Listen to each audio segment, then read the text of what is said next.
me, what's going on for you and how can I help? Yeah, so I scored a 171 in July. So basically, I'm going to take another exam this August. I'm just looking to learn more about like testing strategies for like 170 plus scores. I know like obviously, there are a lot of testing books out there, and I just feel like they offer such generic, advice, and it just doesn't appeal to me anymore. So I like to hear, any insights from you on how to improve like reading comprehension and logical reasoning. I also have my own questions, so if you'd like to hear some of them, like that would also be helpful too.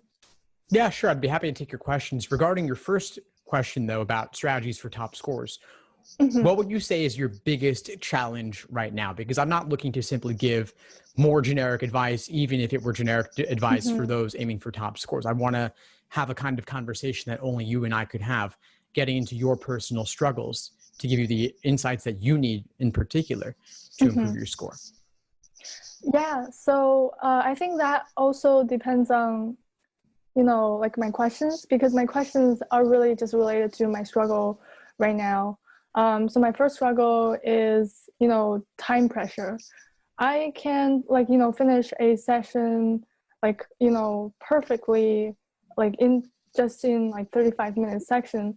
But when I'm, in a real exam, like I couldn't finish, maybe like two or like three questions for each, you know, section.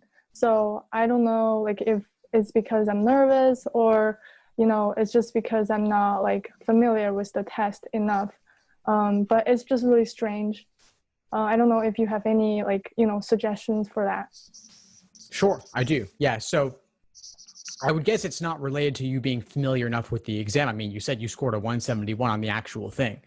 Yeah. Hmm. So you obviously have high proficiency. And I would imagine that the Hmm. questions you're getting wrong could simply be because they're difficult questions. Yes, that is correct. But like for the July LSAT, I just remember, how I feel like I probably wasted some time in like certain questions. But like when I get into maybe the like 25th or 26th question, I'm just running out of time.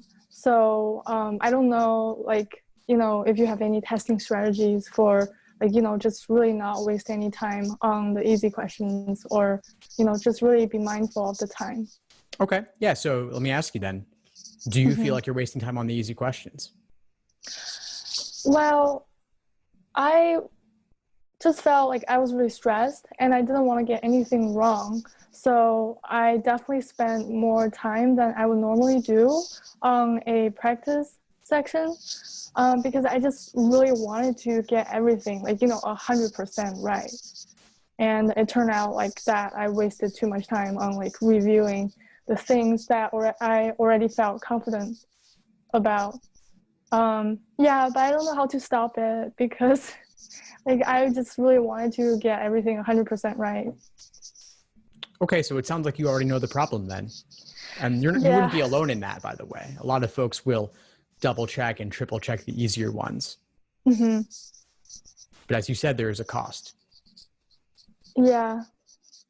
Um, yeah, so I have some questions regarding reading comprehension because I would say that's my most unpredictable section. Let's get there in a Um, moment, but I want to stick with this for hmm. one moment because I think this is important for your logical reasoning performance.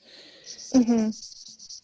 As we said, there's a cost, right? If you double check and Yeah. triple check the easier ones, you then lose time for the more difficult ones. Hmm. So how might you change your approach deliberately to account for that with timed logical Hmm. reasoning sections, whether in isolation or in the context of a full exam? I feel that it's also, I'm lacking, confidence in myself.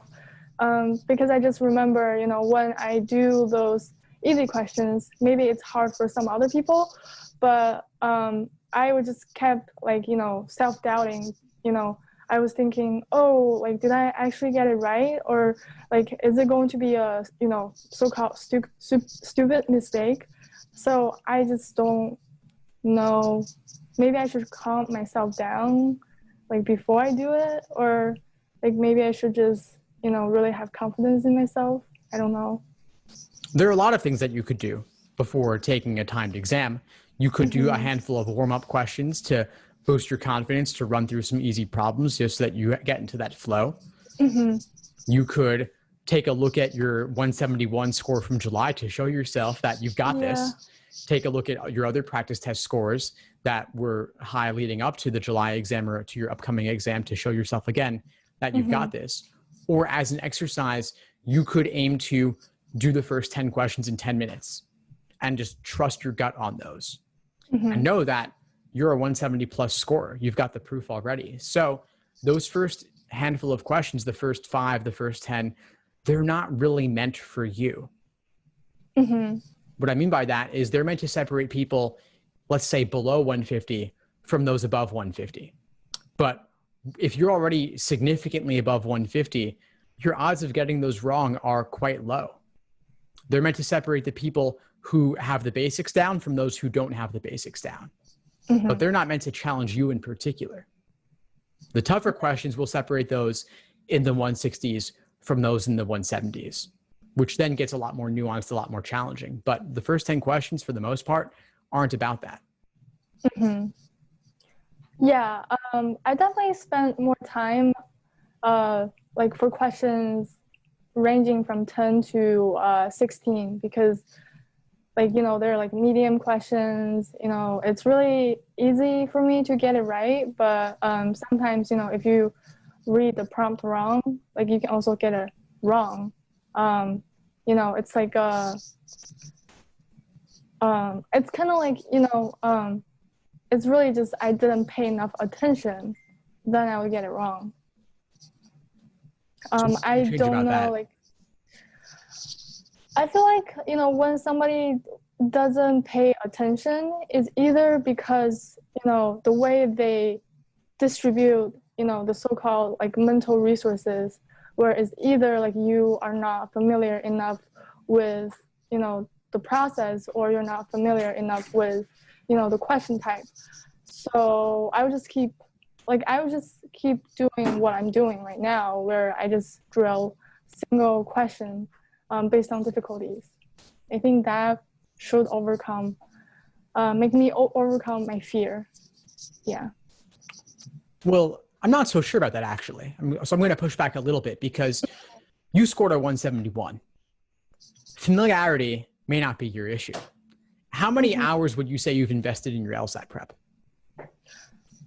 You mean like started from beginning? Starting from the beginning. I would say like a year, because I wanted to apply last year, but I didn't get like a good enough score. I was like scoring around like 162. And I really wanted to get into a top 14 school. So, like somebody told me like, oh, why don't you just wait and, really study for this exam and then take another exam. And then, I really took the time to study, like, drill down the basics.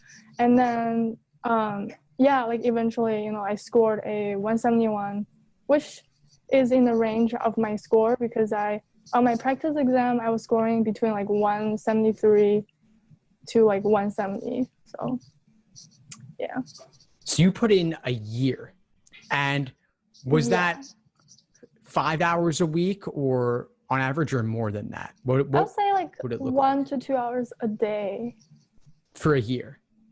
Yeah, but like I also took breaks, for a month or two here or there, because of the holidays, or, going to like a summer vacation. Yeah, but normally I would just do like, like 1 or 2 sections per day.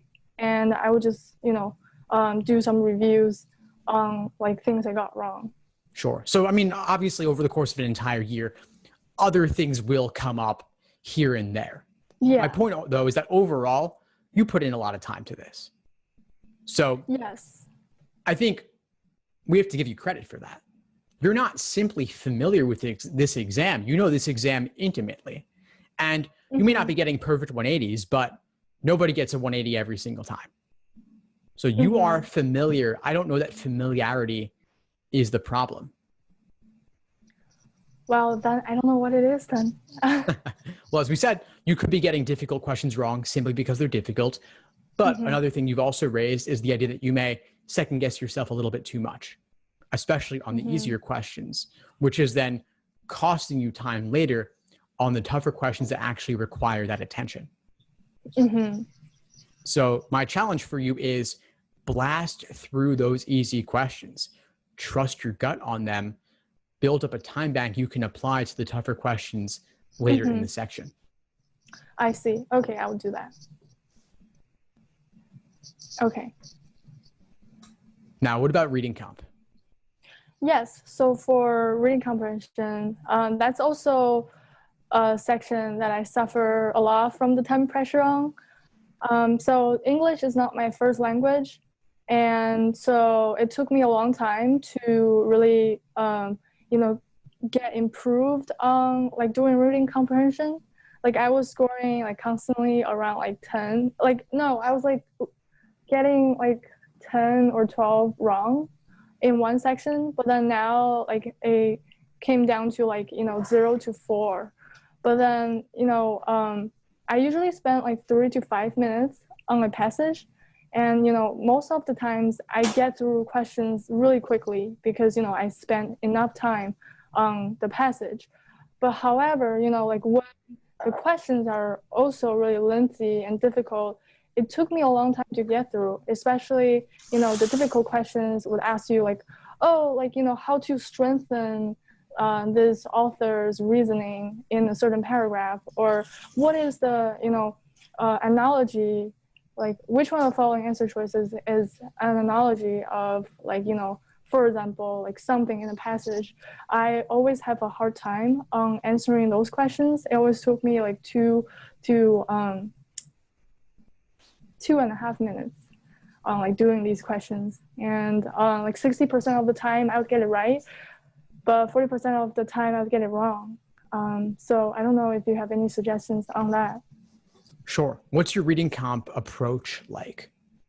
Yeah, so I would read the passage first, and I don't underline a lot because so my approach is really coming down to how to comprehend a passage like in the best way, where like I would try to piece the information in a logically coherent order, because I know like a lot of times they try to like jumble like the information, or they put the information in a disorderly way.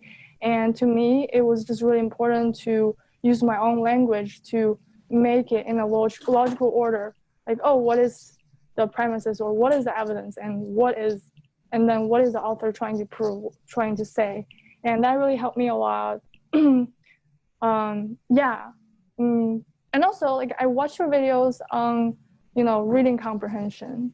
And you mentioned that, like, you had to dig deeper in all the details so that you can notice all the nuances.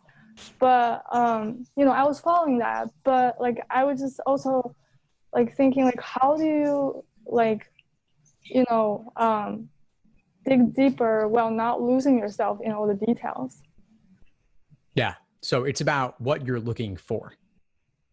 You may have heard me talk about reading for structure. Yes.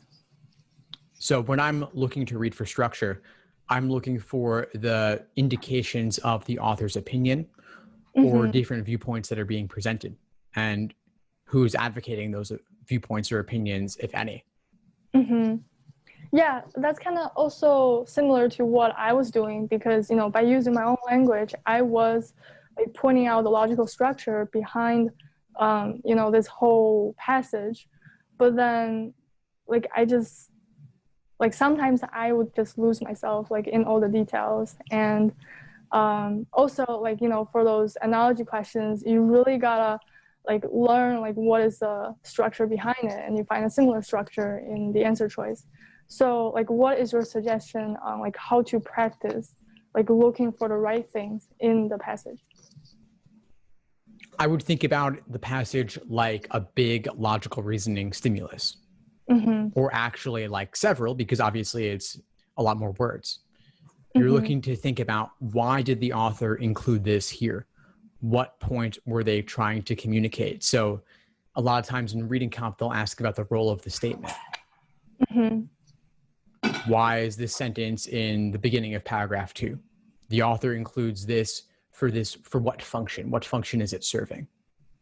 I see. Can you care to like dive deeper in what you just said? Yeah, sure. So in reading comprehension passages, some of the tougher questions will ask you what function or what role a particular statement plays. And so that's equivalent to logical reasoning role of statement questions. So you're looking at it structurally. You're looking at it for the different pieces. What's evidence? What's conclusion? What's the general principle at play here? None of this regards the details, and none of this is even really about the topic itself. So when you're looking at the structure and you're looking at the claims, that's also integral to approaching it with the eye towards strengthening it or weakening it. You're strengthening a claim or weakening a claim. So you're thinking about, what's their evidence? What's their conclusion? What gap is present? So I know like everyone has to start somewhere. So when you just started out, like how did you train yourself to like catch these, structures or patterns? I think personally for me, reading comprehension came somewhat more naturally than the other sections, because I am a native speaker and was always big on reading my entire life. But when it came to the LSAT in particular, as to how this relates to logical reasoning, it's recognizing that reading comp and logical reasoning aren't really that different. A lot of folks, they will approach reading comprehension like it were an English class or like it were the SAT reading comp, which really is more about the content of the passage itself, seeing, can you read and comprehend? But reading comprehension isn't really about comprehension in terms of information, which I think people tend towards. It's really much more about seeing how they go about making their argument when they have more words to play with. When they have more words to play with, they can have more conclusions and more evidence for each conclusion, but they can also include lots more filler, lots more details in the evidence that really are not essential. So when you think about a sentence, and a sentence has a primary subject and primary verb, that's the main thrust of the sentence. They can include a lot of subclauses, which are details that could be interesting, could be nice to have, but are not really core to that sentence. Reading comprehension is that with 400 or 500 words. But again, lots of little parts that may not be essential. So I would not focus on those. I would instead simply go back to them when you need them later for a particular question. I see. So what about the abstract passage? For example, there's one passage talking about intellectual property law. Like how do you make connection, or how do you like make sense of it in your brain? When it's talking about like really abstract things, when it's talking about a certain rule of law, or the idea of free will or something like that. Like how do you make sense of it? I would look for examples they give to help you anchor this to a real world situation. So if it's about intellectual property, you could think about piracy online, for example, or Napster and MP3s. Whatever lets you better relate to it will make it easier to comprehend. So either they give you an example or you make up your own example, and I would hold on to that. Okay. So what do you suggest my training could be for this month? Because, obviously I don't want to take a full exam, because I realize that taking a full exam doesn't help you improve.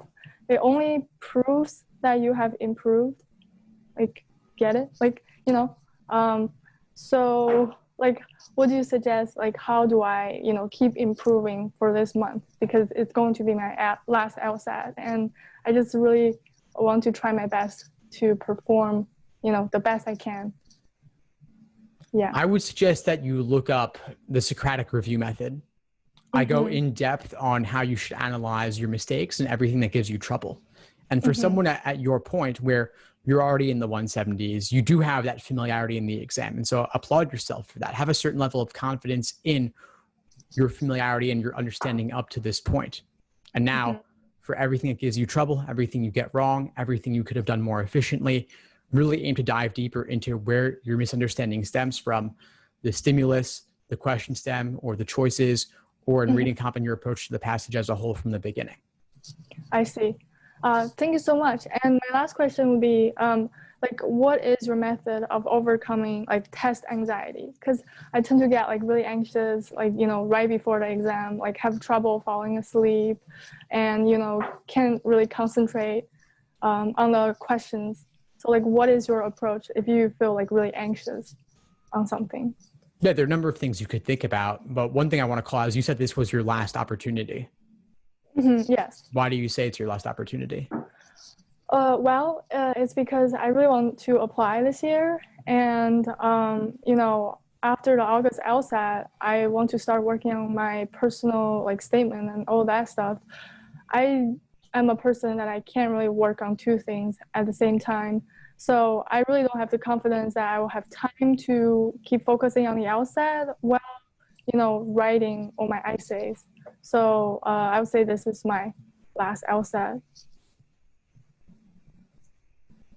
How many hours do you plan to spend on your essays? Ideally, like, I don't know, like, because, you know, this is obviously my first time applying to law school. So I was thinking like maybe 8 hours a day on writing. I don't know if that's realistic. How many hours did you spend on your undergraduate admissions essays? I spent not a lot of time. I would say like maybe like 3 hours a day. Was it enough? It in the hindsight, you know, my parents were helping me on like, you know, preparing for all the materials, but now like I only get myself, like, you know, I have to like pick the schools, like learn everything, right? You know, why certain law school essay, diversity statement, all that stuff. So to me, it feels really overwhelming because it sounds like I have a lot of things to do. That's why like I just feel that like I'm not going to have any time studying for the LSAT. Is it possible for you to get support with your essays for law admissions? For, you mean a consulting firm?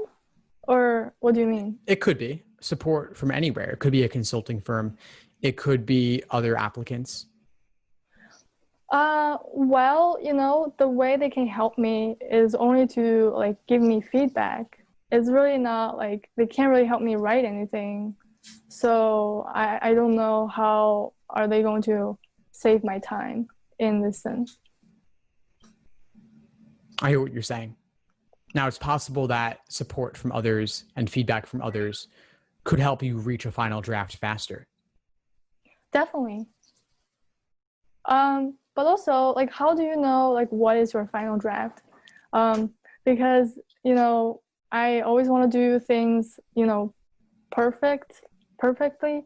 So I don't know, like, maybe I'll drive myself crazy while writing the essays, just like how, like, when I'm studying for my LSAT, like, I want to do everything I can to reach a certain level. So yeah, so I really can't guarantee, like, you know, if that will help me reach my draft, like final draft quicker. Well, first off, writing's never done. It's never perfect. Never perfect. That's true. You simply decide that your draft is good enough and it achieves the purpose that you have for it. Feedback from others could save you some time by helping you get to a good result faster. So I wouldn't write it off. Someone else doesn't have to write the essay for you in order for them to be helping you to some extent. And then I would also want you to think about how important is the essays relative to the LSAT in the admission process overall? Yeah, but I don't know because my GPA is like 3.53. So, you know, supposedly I'm a splitter. I don't know, like, you know, if how useful my personal application would be, like, you know, combined with my GPA and my LSAT.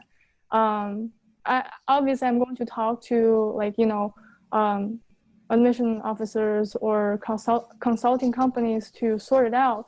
But still, I just feel that I am not competitive enough in the applicant pool, especially when there are more 170 plus scores this year and more people are applying. So like, what is your take on my situation? Well, the fact that things may be more competitive or not is beside the point. I'm not sure that relates to your decision about whether the upcoming LSAT is your final chance to take it versus how you spend time on your application essays. I see them being unrelated. Regardless of whether the cycle is more competitive or less competitive, your GPA is fixed. You can devote time to the upcoming LSAT and decide that upcoming LSAT is it, and then spend X hours a day on your application essays. Or you could say, maybe I will be open to the possibility of retaking the LSAT in October or in November. And then if that were the case, you might spend less time on the application essays, but it would be worth it. There are plenty of people who work on essays and their LSAT simultaneously. The essays could be a welcome break from some LSAT prep. And it could be that you can't spend 8 hours a day for 4 to 6 or 8 weeks doing nothing but essays. Good writing requires time where you put it away, don't touch it for a few days, come back with a fresh perspective. Or, as I said, have somebody else look at it and give you feedback, because you can't see your own blind spots. And with writing as personal as this, it can help to have outside perspectives. So I would just challenge the idea that in order to do a good job on your essays, you need to do nothing else but essays. And if you could get a few more points on the LSAT by retaking, that may have a bigger impact than a little bit more time revising and editing. I see. Yeah, thank you. Thank you for the advice. Of course. And so I'm just challenging some assumptions there. Take some time and mull it over. I'm not saying you necessarily have to retake it, but the idea of being open to a retake could also help to reduce some of the stress associated with this particular upcoming LSAT, because while the LSAT as a whole is incredibly important, no one particular test date will make or break you, and you could always retake. Yeah, it's a good argument. I'm definitely going to think about it, since like if I retake again, I would sign up for the October ones, but it's just like when the score comes out, it would be in November, and wouldn't that be a little too late to apply to the top 14 schools? No, it wouldn't be too late. You could take the November LSAT and still apply this cycle totally fine. And the October LSAT results will probably come back 2 to 3 weeks later. So they'd still come back in October itself. It wouldn't be that long a wait. I see. Got it. Thank you. Fantastic. I'm really glad we connected, Faye. Before we sign off, what would you say is the biggest insight you got from our call today? Definitely like the approach for 170 plus scores, because, you made me realize that like, I should have more confidence in myself. It's really not the familiarity of this test that's like, stopping me from, improving. It's really just how like my mindset on like, how to get through this test is like, dragging my effort to improve. Fantastic. Yeah, that would be my. Great. Well, keep at it and let me know if you need anything at all moving forward. I'm happy to help. Thank you. Of course. Take care. Thanks for tuning into the show. Please subscribe if you haven't done so already to be notified of new episodes as I release them. And feel free to reach out if you need anything at all as you move forward with your prep. I'm happy to help however I can. In the meantime, I'll wish you all the best and take care.